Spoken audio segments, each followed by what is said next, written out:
Shalom Abracha, que le bon Dieu protège, vous donne la santé et la joie, qu'elle rasson. C'est une belle histoire que je vais vous raconter. Peut-être vous l'avez déjà écoutée ou pas, mais je vous la raconte quand même. Lorsqu'il y a quelque temps, je suis parti pour pèleriner le Maharsha, un grand tzaddik en Ukraine. Et j'étais avec un groupe de la communauté de l'Argentine, qui font aussi le comité de la yeshiva de Rabbi Haim Pinto en Argentine. Et puis on arrive au cimetière où il est enterré le Maharsha, et on arrive vers 1h du matin, 2h du matin, et on cherche, ça tombe, il n'y avait pas de lumière, et puis on a trouvé une belle tombe, et on a cru que le nom qui était écrit sur la tombe, c'était la tombe du Maharsha. Et vous savez que le Maharsha, lui, il avait son nom à lui, c'était, il a adopté le nom de sa belle-mère. Pas le nom de sa mère à lui, de son père à lui, pardon. Comme par exemple, moi je m'appelle Pinto, parce que mon père il s'appelle Pinto. Et ma mère s'appelle El Keslassi. Donc, je m'appelle Pinto. Donc, même ma mère, elle était obligée de changer son nom Kisassi, le nom Pinto. Et puis, voilà. Le Maharsha, lui, il a changé son nom. Au lieu qu'il garde le nom de son père, il a gardé le nom de sa belle-mère. Vous vous rendez compte? Alors, il y a des gens qui s'éloignent de la belle-mère. Lui, il s'est approché de sa belle-mère. Il adorait sa belle-mère, jusqu'à qu'il s'est appelé par le nom de sa belle-mère. Et pourquoi tout ça? Parce que sa belle-mère, elle lui a dit, mon fils, je veux travailler pour toi. Je veux que tu t'assoies, tu étudies la Torah. Je sais que tu vas être un grand. Occupe-toi de la Torah.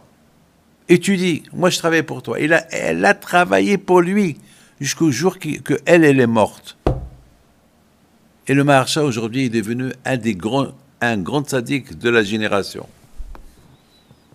Alors, mes amis, on est parti le pèleriner. Et on a trouvé sa tombe. On a cru que c'est sa tombe. Et on a prié. Une fois qu'on a terminé de prier, il y a un monsieur qui passe. On ne le connaît pas. Il vient je ne sais pas d'où il vient. On ne sait même pas c'est qui ce monsieur-là.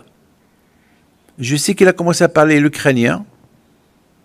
Et il y a un monsieur qui était avec nous, le guide, qui était avec nous. Il lui a parlé. Et puis, il lui a dit non. Ici, ce n'est pas la tombe du Maharsha. La tombe du Maharsha, elle est loin. Alors, ça veut dire qu'on a prié un tzaddik, on ne sait pas qui était ce tzaddik-là. On n'a pas de lumière, rien du tout. On a cru que c'est pas ça. Donc, on l'a suivi. Il nous a pris à la tombe du Maharsha. Sa chambre, la tombe. Et là, on était content. Ah, c'est vraiment, voilà, il y avait son nom, c'est lui. Et puis, on voulait dire merci à ce monsieur. On ne le trouvait plus. Disparu. C'est quelque chose d'inimaginable.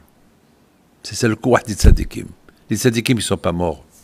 On croit qu'ils sont morts, ils ne sont pas morts. Il y a un monsieur qui m'a dit hier, après le cours des femmes, il me dit, Rabbi David, j'ai pas d'enfants, j'avais pas des enfants, et j'avais pas de maison, rien du tout. Et je suis parti un jour passer Shabbat au 17e, et j'ai écouté votre fils, Rabbi Moshe, il a fait un cours, il a fait un shiur de la Emouna, prier à Kadosh Baruch Hu, se connecter à Kadosh Baruch Hu, un shiur qui m'a beaucoup aidé. Et puis je me suis dit, ça y est, maintenant il faut avoir la Emouna en Hachem. Allez Hachem, à partir de maintenant, voilà, je me mets à toi. Toi, tu vas m'aider à trouver une maison. Toi, tu vas m'aider à trouver un appartement. Toi, tu vas m'aider à trouver une femme. Et toi, tu m'aideras à avoir des enfants. Je dis alors, il me dit Rabbi David, j'ai commencé à faire ma prière normale. J'ai arrêté de me casser la tête. Je dis, ça y est, Akadosh Baruch Hu, il va m'aider. Ça suffit. Ça y est, c'est... Il faut, comme qu'il a dit, ton fils, tu as des problèmes, jette-les sur le bon Dieu. Voilà. Comme qu'il dit David Ameler, Hashlech yaefra al Hashem Elokecha. Tu as des problèmes, jette-les sur le bon Dieu. Le bon Dieu s'en occupe. Ben, c'est ce que j'ai fait. Et grâce à Dieu, j'ai trouvé la maison. J'ai trouvé la femme. Et Baruch Hashem, j'ai des enfants. Et Baruch Hashem, je me renforce. Je suis bien. Ah, maintenant, je suis venu ici, passer Shabbat, parce que je veux m'installer à Anana. Et puis, je vous ai écouté parler aussi aujourd'hui. Et c'est bizarre, vous avez parlé aussi, comme que votre fils, il a parlé, il faut être collé à Hachem, il faut avaler mon nom à Kadosh Baruch Hu, il faut être, il faut laisser les problèmes à Hachem. Et Hachem, il est là pour aider. Donc, c'est tout. Rabbi David, simplement, merci. Quand la Torah elle est belle, c'est dommage que si chacun de nous, il réalise combien on perd être loin d'Hachem. Aïe, aïe, aïe, aïe, aïe. J'ai dit, je l'ai pris, je l'ai embrassé la TG. C'est bien mon fils. Allez, à bientôt. Allez, que le bon Dieu protège. À nous tous d'être connectés à Kadosh Baruch Hu. Merci.